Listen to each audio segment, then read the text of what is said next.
Yeah, it was his second bad idea. The first one I already explained. Rod the Bod, ladies and gentlemen. It's kind of confusing, but look it up if you want to. I mean, but Madison was very, very precise about what he meant when he was responsible for writing the preamble and the taxing and spending clause that included general welfare. Because general welfare was the welfare of the Americans to be safe and to be not oppressed by bad commerce deals. It's pretty much it. That's why when Donald Trump talks about renegotiating trade, it's perfectly within the role of the federal government to do these kinds of things. Rod the Bod, at Rodney Boyd. How you doing, brother? Brother, I am. I'm ready. Hey, I'm ready to go. I'm ready to. Yeah. I really appreciated your insider talk with Jim Lemke. That was awesome. Thank you, brother. Thank you. He's one of those guys. You know, he's been around the political process, but he hasn't run for anything for a while, and he's got some principles and some values that he lives by. And I just wanted to sort of have him talk from his perspective about this election cycle, because I knew he would be honest and candid. He's not worried about anybody voting for him. He doesn't have to be tempered. And so he just kind of let it all hang out. Yeah, I think one of the things that I really appreciated about you, and this dovetails into the real need to vote tomorrow, but also follow up, and that's when you said that it's interesting. You talk to people who complain about the system and complain about their government, then you ask them who their representative is, and they don't know. Yeah, James, that is probably one of the most troubling realities that exist this very day while I'm on your show. There are so many people that are mad and they don't want to take anymore, the misrepresentation, the disrepresentation. I hear this all over the place. People say they need to get their act together, going on, ranting, legitimate anger. And then I just, with a soft question, say, well, tell me who represents you. And they don't know.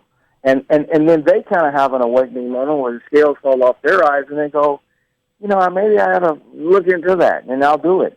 And I don't say that to be dismissive. I say that if you're going to have somebody representing you and you don't know who they are, I can tell you how much accountability they have to you. Zero. Well, absolutely right, man. I mean, and that's the problem is they go there and they assume nobody's really following up on them. So locally, what do you... If I can do one thing, if you let me, I ask everybody, if you vote tomorrow, and you should vote and you must vote, if you vote tomorrow, though, for a person or an issue, I ask people to follow that issue through the next 2 or 3 years. Literally, pay attention to what that person you voted for is doing or not, how that issue is being affected or not. Don't just vote tomorrow, go back home, go to your everyday life, and forget to track and monitor over the next coming weeks, months, and years what those people or how those issues are playing out. I think that will transform the election in the next 2 years. Because people would say, wait, I've been paying attention for 2 years. I voted for you. I voted for this issue, and either it's going the way I intended it to or it's not. So I just wanted to put that one last soapbox in there. You kind of got me going on that again. No, I'm completely with you on that. And so what do you make of... Well, there are a lot of people seeing the poll numbers for Eric Greitens, and the reality is, depending on the numbers for Donald Trump, which could go 14 percentage points ahead of Hillary Clinton in Missouri, at some point, the coattail effect is insurmountable. So Koster, if Trump wins by 14 points over Hillary, and look, if Mr. Trump wins by 14 points, let me just tell you, there's not enough split ticket voting in the state I think, to save almost any down ticket statewide Democrat. I think it's a clean sweep, and I'll tell you why. Because the people that are coming out to vote for Trump are the most passionate and sometimes, in some cases, the most frustrated with everybody who's been in the gig or in the job today, or anybody that they think is a part of the establishment. And so what's going to happen, even if a chunk of those people were willing to give somebody down ticket who we know a break, I don't think it'll be enough. So, if there are 14, 15% Donald Trump victory in Missouri, I think it's going to be a phenomenally good day for every Republican statewide on the ticket, and that's my prognosis if that happens. So it is going to be very, very interesting to see how Mr. Trump... there's a lot of races you and I are talking about. The one I'm watching with the most intensity, county by county, precinct by precinct, is the Donald Trump race. And it's going to go late into the night. As you and I know, we do this every 40 years.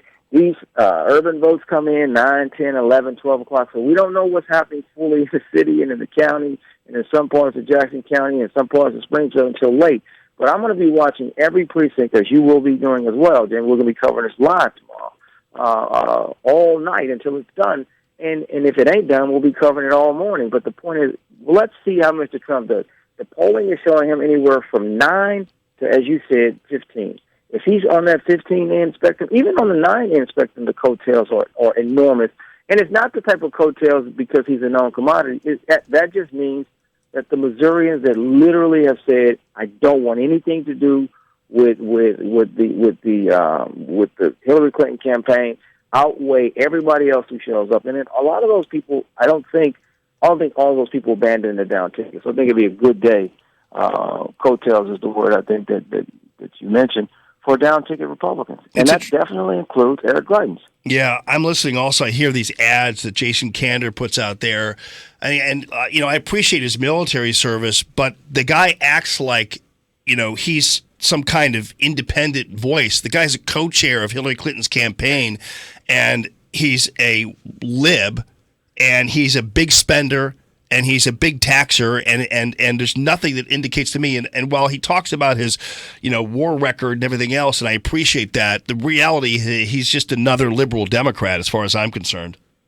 1 week ago, you and I said that the Roy Blunt campaign was going to have to really put the resources into saying who Jason Kander is from their perspective in a holistic way, because Jason Kander has done a masterful job of putting the projections of himself that he needed out there.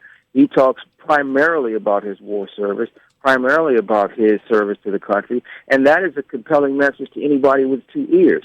What was missing from the projections of who he was his elected record in terms of his time in Jeff City and where he was on issues. And we said this a week ago. If Roy Blunt doesn't sort of wake up real quick and his team push out their perspectives, a broader picture of who Jason Kander is, he will lose on the idea that there is an outsider with a great record of service in the country who wants to take that energy to Washington, D.C. And so I think what you've seen, maybe they were listening, in the last week, people started saying, wait. And every ad I've seen since I got off the phone with you or your show last week has talked about the other Jason Kander. And that message is I think, it came really late, but I think it came in time when more people were tuning in. And I think that message, that approach, coupled with the double-digit Trump lead, will probably end up serving Senator Blunt very well. Yeah, he's run a pretty tough campaign, that's for sure. And, it's lots at stake. I mean, especially, but this Senate seat, I've always been confused by the numbers. And, a guy like Roy Blunt, they call him he's been there too long, but we just go back to any of the things you talk about, whether it be Roy Blunt on energy, Roy Blunt on healthcare.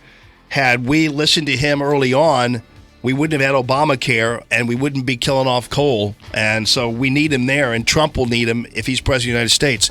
Hey, Rod DeBod, great stuff, man. Appreciate you as always. At Rodney Boyd.